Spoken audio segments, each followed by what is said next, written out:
کہ اگر کوئی یہ کہے کہ جو میلاد مصطفیٰ صلی اللہ علیہ وسلم کا انکار کرتا ہے تو اسے قل یا ایھا الکافرون کا خطاب ملتا ہے، کیا یہ صحیح ہے؟ نہیں، یہ بالکل ٹھیک نہیں ہے۔ دیکھیں، بہت سی چیزیں جو ہیں وہ مستحبات میں ہوتی ہیں اور ہم خود اس کو جواز پر کلام کرتے ہیں، لیکن اس کا مطلب یہ نہیں ہے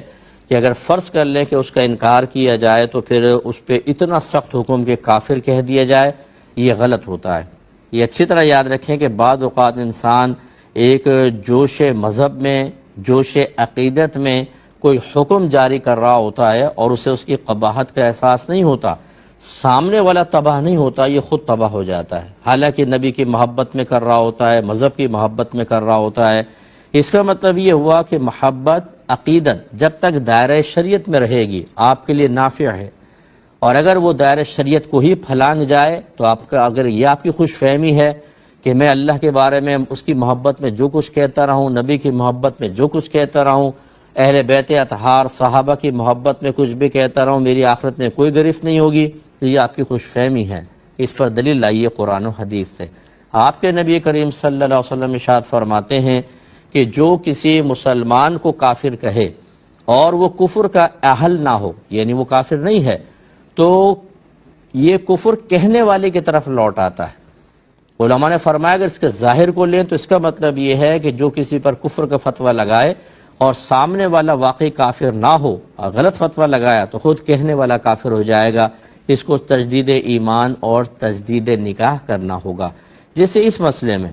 اگر صرف میلاد مصطفیٰ صلی اللہ علیہ وسلم کو بنیاد بنایا جائے، یہ ایک امر مستحب ہے، کرنا چاہیں کریں، وہ بھی قیودات کے ساتھ۔ میں بہت زیادہ اس کے اندر کلام کرتا ہوں کہ غلط طریقے، جو خرافات ہمارے ہاں رائج ہو گئی ہیں، اس کو ختم کرنا چاہیے، لیکن فی نفسی ہی میرے آقا صلی اللہ علیہ وسلم کا میلاد منانا یہ مستحب ہے، باعث بلندی درجات ہے، انشاءاللہ گناہوں کا کفارہ بھی ہوگا، سرکار کی محبت میں اضافے کا سبب بھی بنتا ہے۔ لیکن اس کا مطلب یہ نہیں ہے کہ اگر کوئی میلاد مصطفیٰ کا انکار کرے یا میلاد مصطفیٰ نہ منائے تو ہم اس کو کافر کہیں، اس بنیاد پہ نہیں کہہ سکتے۔ یہ پاسبل ہے کہ اس کے ساتھ ساتھ وہ کچھ اور غلط کام کر رہا ہو، ان غلط کاموں کی بنیاد پر کوئی کہے تو الگ بات ہے، لیکن خاص میلاد مصطفیٰ صلی اللہ علیہ وسلم کا انکار کرنا کفر نہیں ہے، یاد رکھیں۔ تو یہ ہمارے، میں تمام اپنے بہن بھائیوں سے، کیونکہ ہم اپنے بہن بھائیوں کا ایمان بچانے کے ذمہ دار ہیں جہاں تک ہو سکے، تو اس لیے ہم آپ کو صحیح مسئلہ بیان کریں گے۔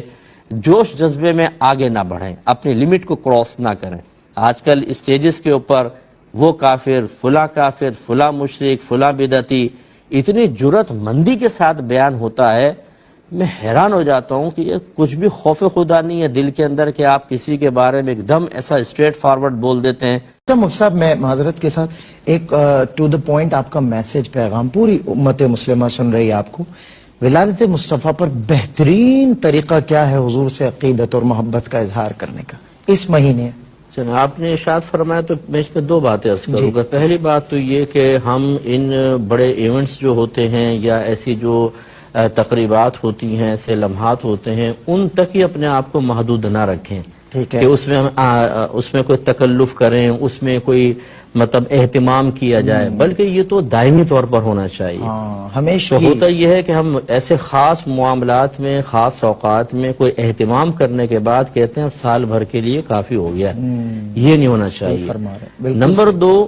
کہ جو یہ اہتمام کیا جاتا ہے اس کے اصل مقصود پر توجہ رکھی جائے۔ ٹھیک ہے، نبی، جیسے میں نے عرض کیا، نبی کریم کی محبت دل میں کیوں بڑھائی جاتی ہے، بار بار آپ کی عظمت کے تذکرے کیوں ہوتے ہیں؟ ایک طرف تو اللہ کی رحمتوں کو نزول علیحدہ ہے، ہمیں اخروی درجات حاصل ہوں گے، ہمارے گناہوں کے کفارے بنیں گے، لیکن بہت بڑا مقصد یہ ہے کہ جس سے عقیدت اور محبت قائم ہو جائے تو اپنے محبوب کا انسان پھر کہنا مانتا ہے، اپنی شکل و صورت کو، اپنی عادت کو، اپنے اخلاق کو، اپنے کردار کو، اپنی گفتار کو محبوب کی پسند کے موافق ڈھالنے کی حتی الامکان کوشش کرتا ہے۔ تو یہ چینج، پازیٹیو چینج لانا بھی ہمارے لیے ضروری ہے۔ ہر ربیع الاول جب آئے اور گزرے تو کوئی کہے کہ یار تمہارے اندر جو ہے نا عکس مصطفیٰ بہت زیادہ نظر آنے لگا ہے، تمہارا اخلاق بدلا ہے، تمہارا کردار بدلا ہے، جب یہ چیزیں میں حاصل ہوں گی تو کم حق و فیض حاصل ہوگا اور مدحت کا صحیح ہم فیض اور صحیح برکات حاصل کرنے میں کامیاب۔ بہت خوب سر، بہت بیلنسڈ میسج ہے اور مظاہر ہے، اسپیشلی فار دا ینگسٹرز۔